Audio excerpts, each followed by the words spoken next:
কিমান দেৰিলৈকে শুই থাকে ঘঁৰিয়ালে জানিলে আচৰিত হৈ পৰিব আপুনি। ভাৰতত বহুতো প্ৰজাতিৰ জীৱ-জন্তু পোৱা যায়। তাৰে ভিতৰত এটা হ'ল ঘঁৰিয়াল, যাক পানীৰ ৰজা বুলিও কোৱা হয়। পৃথিৱীৰ সকলোতকৈ হিংস্ৰ প্ৰাণীসমূহৰ ভিতৰত এটা হয় ঘঁৰিয়াল। কিন্তু আপুনি জানেনে এটা ঘঁৰিয়াল কিমান দেৰিলৈকে শুই থাকে? যদি নাজানে তেন্তে জানি লওক যে এটা ঘঁৰিয়ালে দিনত 10ৰ পৰা 17 ঘণ্টালৈকে শুই থাকে।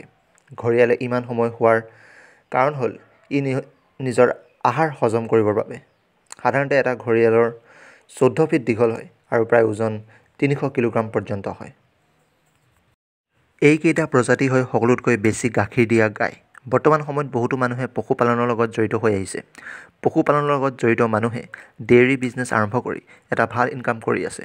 ডেইৰী বিজনেছৰ পৰা ভাল ইনকাম কৰিবলৈ প্ৰথমে ভাল জাতৰ গৰু কিনাটো অত্যন্ত জৰুৰী। ভাল স্বাস্থ্য আৰু বেছি গাখীৰ দিয়া গৰু পুহিলেহে আপোনাৰ ইনকাম ভাল হ'ব। গাই গৰুৰ 3টা ব্ৰীড বিষয়ে ক'ম, যিয়ে গাখীৰ দিয়াত বহুত আগত আছে। প্ৰথমটো হ'ল লাল সিন্ধি। এইবিধ জাতৰ গৰুৱে এভাৰেজ 12ৰ পৰা 20 লিটাৰলৈকে গাখীৰ দিয়ে।